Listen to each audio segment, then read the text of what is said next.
Have you ever felt the quiet emptiness in a relationship, a growing space where care should be, but isn't?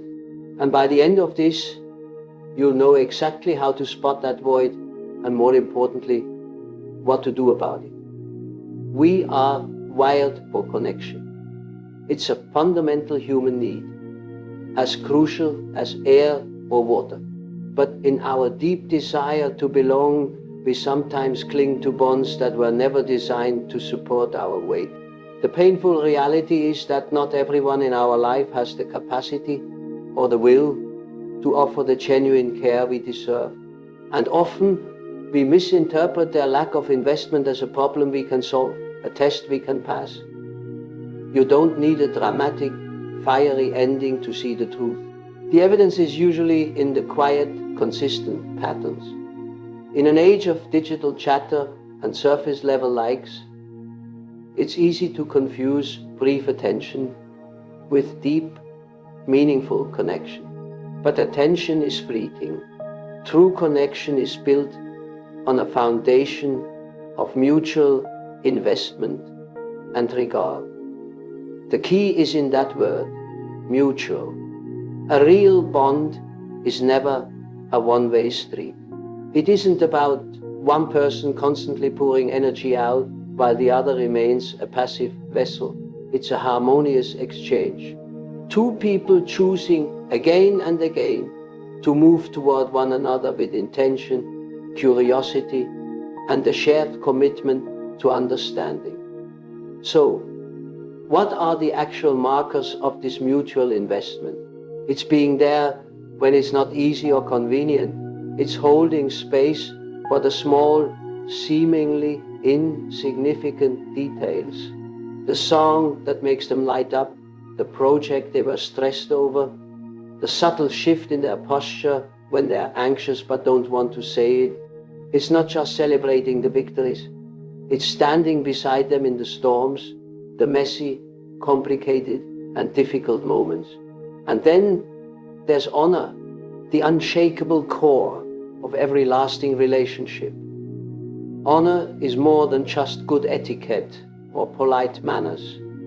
It's about deeply valuing another person's limits, feelings, and unique spirit. It means hearing their words, not to prepare your rebuttal, but to truly comprehend their world.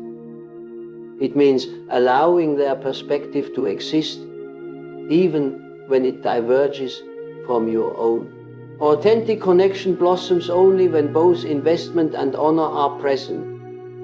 Investment without honor can feel possessive or manipulative, as if affection is a transaction. Honor without investment can feel sterile and detached, as if you only matter when it's easy. But when the two operate in sync, there's stability, there's trust, there's the kind of bond, romantic, friendly, or familial, that makes you feel you found your place. If you've ever been the only one trying to keep a connection alive, you know the profound exhaustion. It drains your spirit. It makes you doubt your own value. But here is the essential truth. You should never have to run after someone's regard. You should never have to negotiate for basic respect. The relationships that are destined for you will never make you feel like an inconvenience for expecting a balanced exchange. Ultimately, a true bond isn't just about shared history or physical proximity. It's about consistent, chosen effort. It's about two people deciding day after day to invest in and honor one another. Not because they have to, but because they genuinely want to. That is the connection worth your energy. We often spend hours dissecting conversations. We replay dialogues, analyze messages, looking for clues in the syllables. But the most powerful truths are often hidden not in the words spoken, but in the silence that follows. Apathy speaks volumes. When someone truly invests in you, you sense it. It's in the unprompted check-in. in the attempt to grasp your emotional world in the way they recall the tiny things you mentioned once in passing. Investment is active. It initiates. It bridges gaps. It builds a container for the relationship. But apathy is passive. It's a hollow space of initiative, the quiet erasure of your significance in their world. Silence is a response. A lack of initiative is a response. Emotional numbness is a response. We sometimes trick ourselves into thinking that if someone isn't openly hostile, then they must hold some level of regard. We create stories. They're just swamped. They aren't expressive. Maybe my expectations are unrealistic, but let's be direct. Investment doesn't demand constant conversation, but it does demand presence. If someone truly values you, they won't leave you floating in uncertainty. They won't have you constantly guessing their feelings.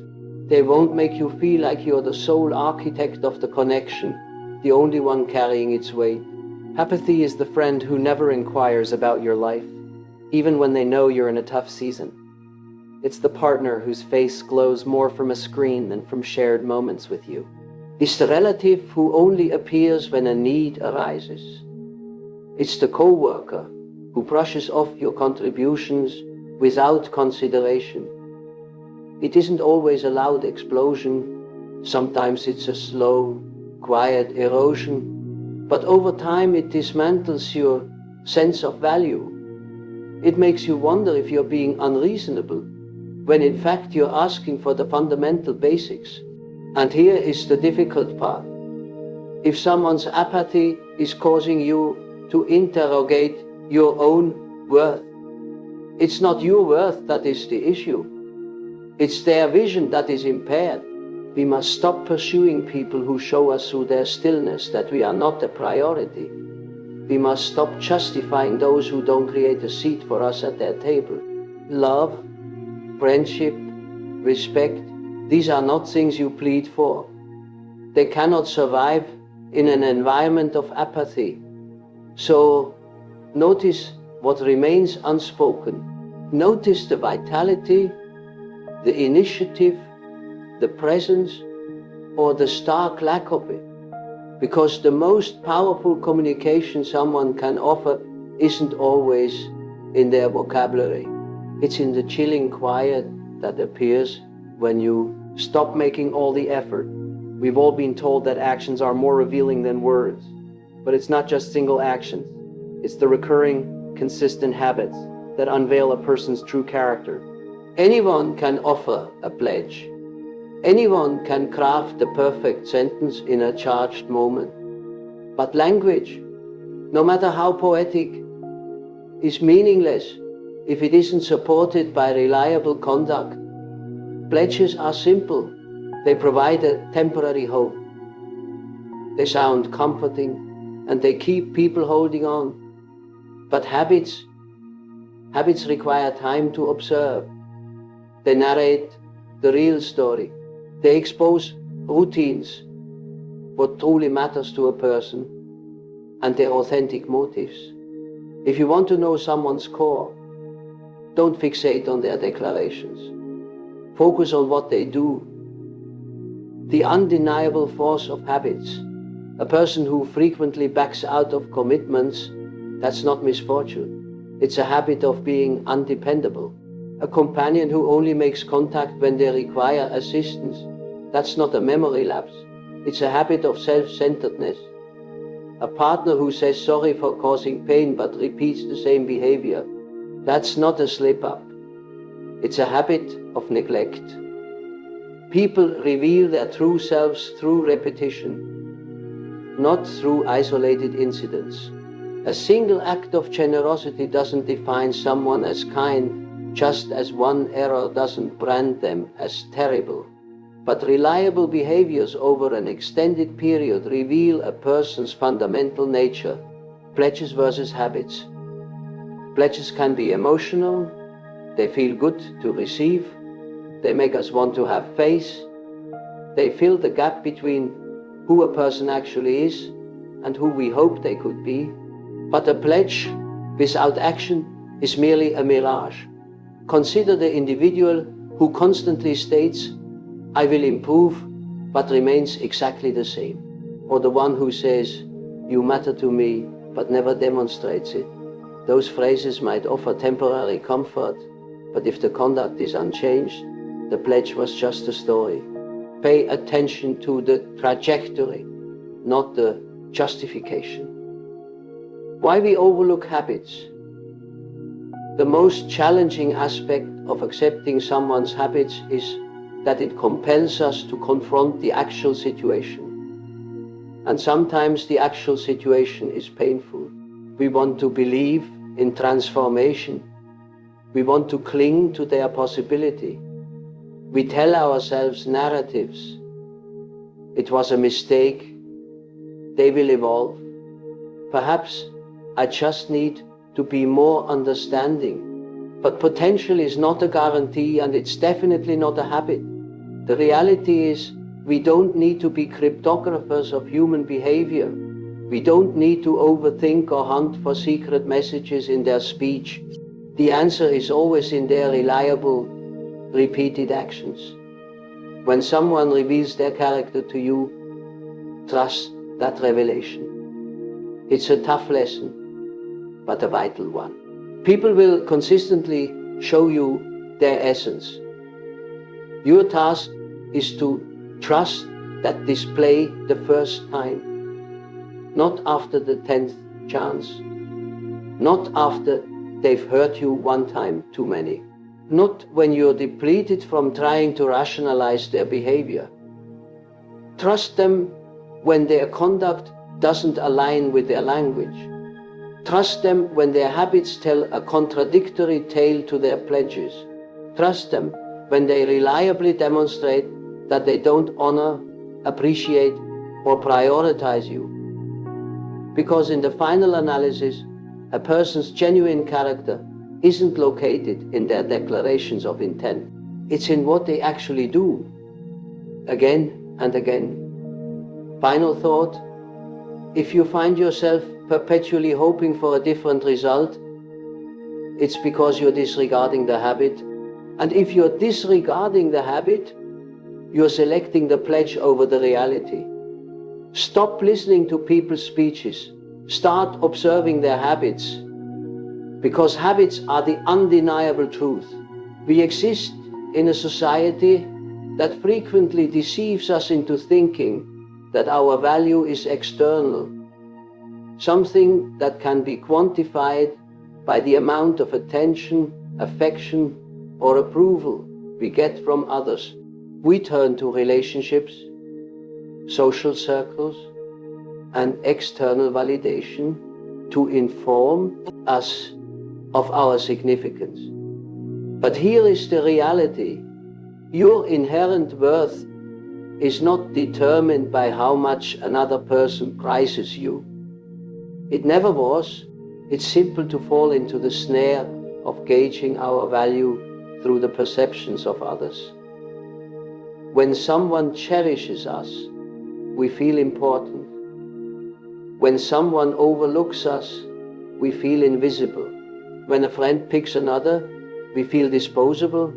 When a partnership dissolves, we question if we were inadequate. But this mindset hands other people control over something that should be ours alone. Why do we permit others to set our value? From early on, many of us are taught that our value is linked to acceptance. As kids, we learn that good behavior gets rewards. In academics, we are ranked by scores. In connections, we are led to believe that being selected signifies we are unique. Over years, we internalize the notion that our worth must be validated, that we must earn it by being desirable, accomplished, appealing, or required by someone else. But this is where that logic becomes hazardous. When we let other individuals set our value, we make ourselves reliant on variables we cannot command. If someone treats us with affection and esteem, we feel positive about ourselves. If someone treats us with apathy, we interrogate our worth. If someone rejects us, we presume we were insufficient. But ponder this. Why should your value shift based on another's behavior? Why should the lens through which one person views you have the authority to dictate your self-image? The truth about self-value is not a gift bestowed by others. It is a possession you hold, something that resides inside you, independent of anyone else's perception. A person's failure to recognize your worth does not mean you are without worth. Someone's inability to love you does not mean you are unlovable.